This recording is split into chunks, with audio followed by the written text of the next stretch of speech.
So the next set of plans I'm going to show you here, talk about is basically a plan and profile of proposed state highway. And it's kind of interesting the way they call this out, but it's actually a road, and there's a bridge that is basically connecting these two roads here.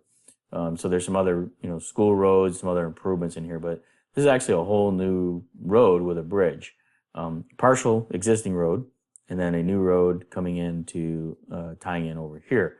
So again, as you can see, most plans, all plans will have a cover sheet with the information on it. This is actually a City of Newport News Department of Engineering plan. So even though it does tie in a VDOT project because it does have a bridge going over an interstate, this is actually a City of Newport News project. So slightly different than a VDOT project. One thing I want to point out is that there's like 350 files here that make up the plan set for this. So there's a lot of information. As we drill through this, you can see there's a location map.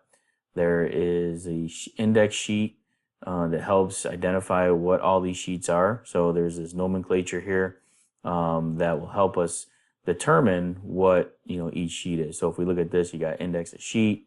This IH is underground test hole information. 2 is general notes. Noise wall, plan and profile. So a lot of information all broken out and indexed into these sheets. So if I go back to this plan set here, you can see that I've got these, V11 and 121 and this 01F4. So here is that 1B. So this is that information there. So if we were to go back and look at that, what is it, 11B, that would be my sediment erosion control, right? So 11B. If we come back to here, we can come down and we'd have to find 11B. And in 11B, we would find those erosion control information. So there's 02s, there's 03s, there's 10, there's 11B right here. So if we were to double click on that, you can see we've got, our erosion control sheet here in this particular case. But typical projects like this, they're very lengthy in detail. Index of sheets, there's right-of-way data, there are revision data, and then you get into the survey data. So usually the survey information is always up front. So here's a survey alignment, and then just like in the other set of plans, you've got your control data. So they're basically tie sheets that show you where to find these particular control points. So that's kind of key when you're obviously setting up a new project.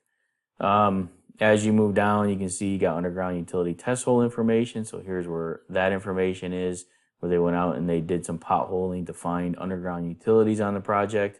And it's, basically set up by a distance and a station of the roadway. So you got to lay out that center line alignment, and then from here we can determine the distance and find out where they potholed this and retrace these the steps here.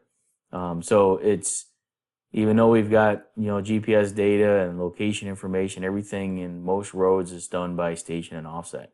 As we get down here, you can see we've got some maintenance of traffic typical sections, some other typical sections for maintenance of traffic. So this is like construction,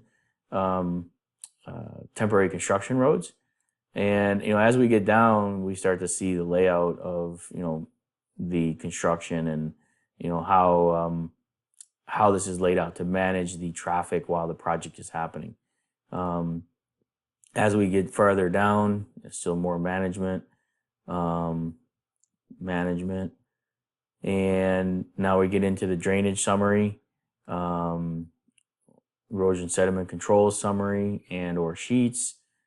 Again, I'm just kind of picking through. So again, just like the other sheets, you got storm sewer profiles, staking details, right? So here is where I'm going to find some detail information about how to lay out this curb. So in this particular project, you've got a little bit of combination of these, key points of elevations, but most of it is done with typical cross section. So here's another area of basically protecting the existing and water lines here. But if I come down, let's go down towards the bottom. I think we've got some cross-section sheets as we look at this.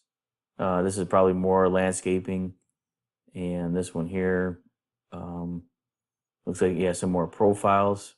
Okay, but if we look at, if I go back to here, there's another set of cross-section sheets. So these cross-section sheets is basically telling me what the new road's going to look like. So this is how this particular contractor actually had to build this. They had to take business center and define the center line alignment from the alignment data in the plan set, and then put in stored cross sections with the station and offset and elevations. And then they would have to go to the next one and to the next one and to the next one, and they would build these sections in business center to recreate the model of this road. Where as much as, you know, they may have tried getting the CAD data, getting the information from the engineer, was very difficult in this particular case. Not sure why, but it tends to happen. So again, different set of plans, different set of data. Understanding how to read this stuff, it gets more complex when you look at DOT jobs. So the easier we can make projects for contractors, the better things will be, and better construction will be.